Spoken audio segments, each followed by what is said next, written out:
आप देख रहे हैं न्यूज भारत। आइए कुछ बड़ी खबरों पे एक नजर डालते हैं। खबर विधानसभा मुख्यालय चितरंगी से है, जहां भारतीय जनता पार्टी के कार्यालय में पंचायत राज ग्रामीण विकास विभाग के राज्य मंत्री राधा सिंह एवं सीधी सिंगरौली सांसद डॉक्टर राजेश मिश्रा, जिला अध्यक्ष भाजपा सिंगरौली सुंदरलाल शाह की उपस्थिति में भाजपा प्रदेश महामंत्री एवं पूर्व विधायक चुरहट सरदेंदु तिवारी ने आत्मनिर्भर भारत लोकल फॉर वोकल एवं जीएसटी के घंटे प्रतिशत से हो रही लाभ के संबंध में पत्रकार वार्ता किया गया, जिसमें स्वदेशी वस्तुएं अपनाकर दीपावली मनाने की अपील करते हुए हार्दिक शुभकामनाएं बधाइयां भी दी गई। प्रस्तुत है ये रिपोर्ट।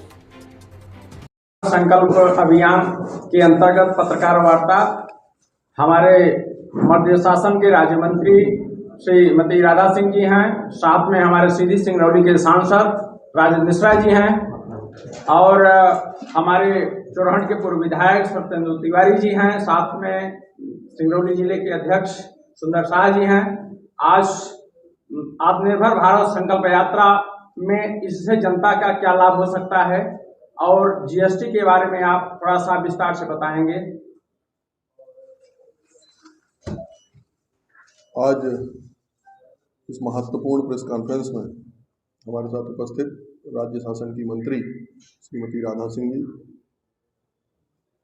सीधी सिंगरौली के लोकप्रिय सांसद आदरणीय डॉक्टर राजेश मिश्रा जी, भारतीय जनता पार्टी के जिले के अध्यक्ष सम्मानीय सुंदर शाह जी और सभी पत्रकार मित्रों, जैसा आपको विदित है, भारतीय जनता पार्टी ने आत्मनिर्भर भारत संकल्प अभियान पूरे देश में लिया है। देश के यशस्वी प्रधानमंत्री माननीय मोदी जी ने 2020 में संकल्प लिया कि यदि देश को विकसित राष्ट्र बनाना है तो हमें आत्मनिर्भर भारत बनाना होगा और उस दिशा में हर घर स्वदेशी, घर घर स्वदेशी ऐसा अभियान लेकर पूरी पार्टी पूरे मध्य प्रदेश में भी, देश में भी, सब जगह निकल पड़ी है। 2020 में उनके संकल्प के बाद देश की सरकार की योजनाओं में परिवर्तन आया है। मध्य प्रदेश की सरकार की योजनाओं में परिवर्तन आया है और हम बहुत सारे विषयों पर आत्मनिर्भर होने की तरफ बढ़े हैं। हर घर स्वदेशी का नारा कोई एकाकी नारा नहीं था। आप देख रहे हैं कि वर्तमान समय में दुनिया की जो परिस्थिति है, उस परिस्थिति में हर राष्ट्र अपने को आत्मनिर्भर बनाने की तरफ बढ़ रहा है, चाहे वो चीन हो, अमेरिका पहले से ही है, और अन्य महत्वपूर्ण बड़े बड़े देश जो महाशक्तियां हैं जिसकी लाइन में भारत खड़ा है, उनमें सब में एक होड़ सी है और हम भी उस दिशा में आगे बढ़े हैं। आश्चर्यजनक है, जब हम पुराना इतिहास देखते हैं तो जब कांग्रेस की सरकार ने लंबे समय तक हिंदुस्तान में शासन किया और एक बहुत बड़े वर्ग को, बहुत सारे क्षेत्र को उन्होंने राष्ट्रीयकृत करके रखा था। 1991 में लिबरलाइजेशन होने के बाद चीज़ें धीरे धीरे खुलना शुरू हुई। उसकी वजह से हम काफ़ी पिछड़े हैं। आपको याद होगा जब कोरोना काल आया था तो पीपीई किट भी हमारे यहाँ नहीं बनती थी, वैक्सीन तो बहुत दूर की बात है। हमारी हालत क्या थी और हम किस तरह दूसरों पर निर्भर थे, ये इसका एक अंदाज आपको कोरोना टाइम में समझ में आया था। और मैं धन्यवाद दूंगा देश के यशस्वी प्रधानमंत्री मोदी जी को कि तुरंत पीपीई किट भी हमारे यहाँ बनने लगी और कोरोना की वैक्सीन भी हमने बनाई। 100 देशों से ज़्यादा देशों में हमने कोरोना की वो वैक्सीन भेजी भी, कोरोना मैत्री के नाम। ये छोटी छोटी बातें थीं जिन्होंने इस देश को मजबूत करने के लिए काम किया, लेकिन उन्होंने ये समझा कि यदि देश को मजबूत करना है तो सबसे पहले इंफ्रास्ट्रक्चर पर ध्यान देना।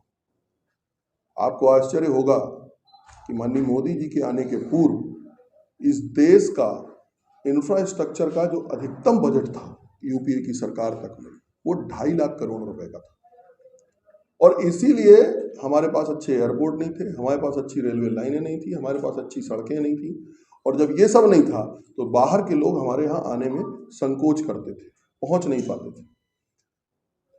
मेरे को ये बताते हुए बड़ा हर्ष हो रहा है कि आज देश की सरकार का जो बजट है इंफ्रास्ट्रक्चर का वो लगभग 12.5 लाख करोड़ रुपए का है। 6 गुना बढ़ोतरी पिछले 10 सालों में हुई है, जबकि इसके पहले का बजट मैं आपको बता रहा हूँ, आपसे निवेदन कर रहा हूँ कि एक लंबे कार्यकाल के बाद तक हम 2.5 लाख करोड़ में पहुंचे। आज हम सब मोबाइल का उपयोग कर रहे हैं। अब इस मोबाइल का कुछ भी हमारे यहाँ नहीं बनता था। हमको दुनिया ने उपभोक्ता मान लिया था कि हम 140 करोड़ लोग हैं, वो अपना सामान बनाएंगे और हमारे यहाँ बेचेंगे। इसको यू टर्न देना था और देश के यशस्वी प्रधानमंत्री मोदी जी ने वो परिकल्पना, वो विजन देखा कि हम 2047 में विकसित भारत बनेंगे और न केवल विकसित भारत बनेंगे, हम इस पूरे व्यवस्था को यू टर्न देंगे। हम बड़े उपभोक्ता बाजार की जगह पे हम नए उपभोक्ताओं की तलाश करेंगे, वहां जाएंगे। आज मोबाइल 99% मोबाइल हमारे यहाँ असेंबल हो रहे हैं या बन रहे हैं। बड़ी बड़ी कंपनियां हमारे यहाँ मोबाइल का उद्योग लगा रही हैं। अब हमारे यहाँ यदि उद्योग लगेगा तो रोजगार भी हमारे यहाँ के लोगों को मिलेगा। उसके लिए जो प्रॉपर इंफ्रास्ट्रक्चर की जरूरत है वो इंफ्रास्ट्रक्चर भी देने की बात हुई है।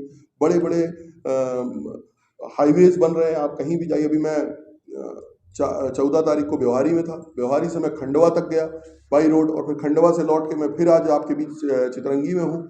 तो ये 3-4 दिन में जो ये सफर हो गया, ये सफर पहले संभव नहीं था। ये एक बड़े संकेत जो हमें देश को स्वदेशी की तरफ और आत्मनिर्भरता की तरफ ले जाने के लिए तैयार हुए हैं। उसमें मोबाइल में मैंने कोरोना का आपसे जिक्र किया, डिफेंस की यदि आप बात करें, आप आश्चर्य करेंगे, हम ना गोली बनाते थे, ना बुलेट प्रूफ बनाते थे, हमारे पास कुछ भी नहीं था। हमने वो सब बनाया और ना केवल बनाया, अभी ऑपरेशन सिंदूर में आपने देखा कि हमारी ब्रह्मोस मिसाइल ने पाकिस्तान पे कहर बरपाया और उसको घुटने पर ला दिया। हमने देखा कि हम अब INS विक्रांत भी हमारा अपना बना हुआ है। हम अपने युद्धपोत बना रहे हैं और उस युद्धपोत ने अभी भूमध्य सागर में तुर्की के खिलाफ तुर्की को चारों तरफ से घेर लिया था। ये सब हमको मालूम है, लेकिन ये जो हो रहा है ये हमारे अपने विजन के कारण, भारतीय जनता पार्टी के प्रधानमंत्री माननीय मोदी जी के विजन के कारण हो रहा है। मध्य प्रदेश भी इस दिशा में पिछले 20 सालों में तेजी से बढ़ा है।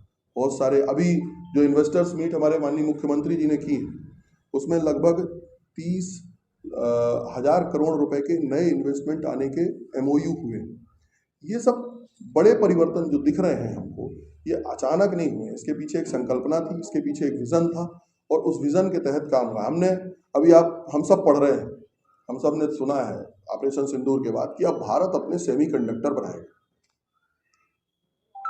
6 बड़ी बड़ी फैक्ट्रियां सेमीकंडक्टर के लिए आ रही हैं।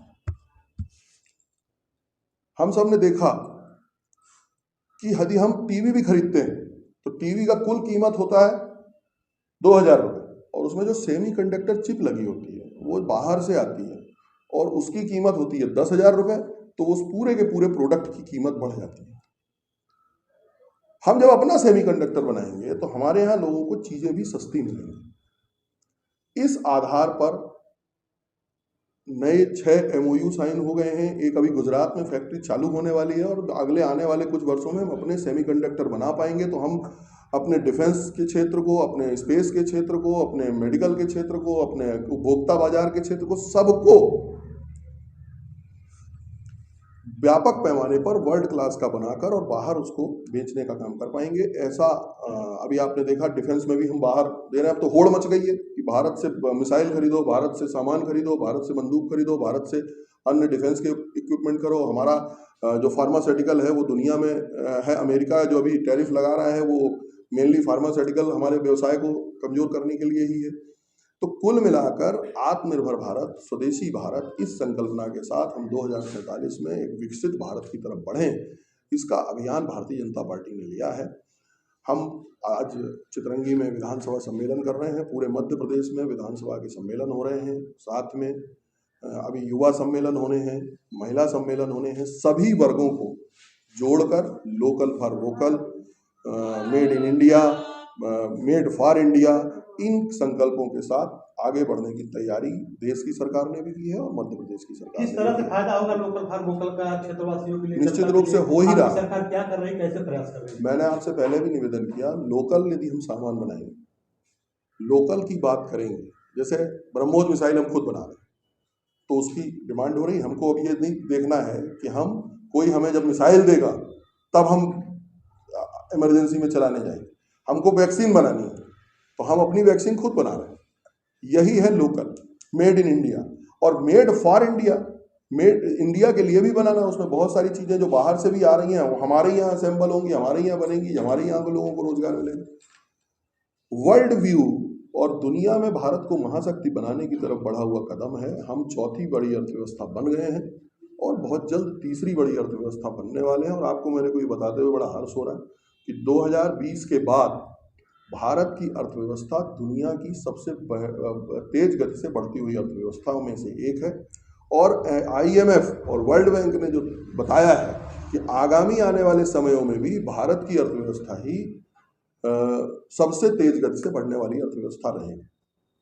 कल दीपावली है जी, और दीपावली पर किस तरह के जैसे बाहरी प्रोडक्ट यूज करते हैं घर को सजाने? मेरा आह्वान है लोगों से कि यहाँ के अपने लोगों के दिए, अपने लोगों के सामान, जो हमारे यहाँ की लड़ियाँ हैं, जो हमारे घर के बनाए हुए सामग्री है, उसका उपयोग करें। विदेशी सामान का कम से कम उपयोग करें या ना के बराबर करें। जहाँ अति आवश्यक हो वहीं, बाकी जो हमारे यहाँ उपलब्ध है उसका अपने यहाँ उपयोग करें। ऐसा मेरा सबसे आह्वान है। GST के नए स्लैब जी, छोटे व्यापारियों को कैसे देखिए GST में आपने अभी देखा लगातार बहुत सारे सामानों में के रेट में गिरावट आई। ट्रैक्टर 50,000 रुपये सस्ता हो गया, फ्रिज के रेट में गिरावट आई है, टीवी के रेट में गिरावट आई है। कांग्रेस के शासनकाल में हमने कभी रेट गिरते नहीं देखा, बढ़ते ही देखा है हर चीज़ में, लेकिन यहाँ रेट गिर रहे हैं। वाहन जो है उनके रेट में कमी आई है और बहुत सारे प्रोडक्ट हैं, मैं अलग अलग गिनाऊंगा तो समझ। दवाइयों के रेट कम हुए हैं, जो आवश्यक दवाइयाँ हैं।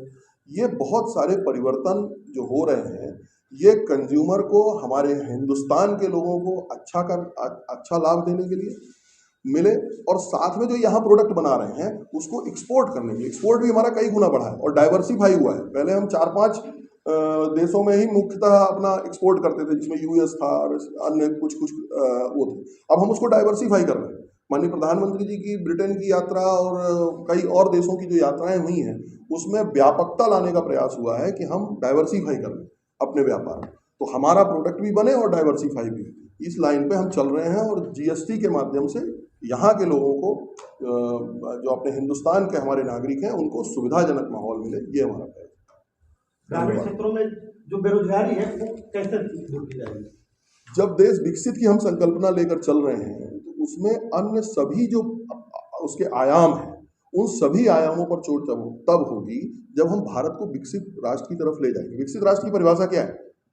कि हम सब नए उद्योग आएंगे, नई व्यवस्था होगी, नया इंफ्रास्ट्रक्चर होगा, सब जगह व्यापक रोजगार की व्यवस्था हो।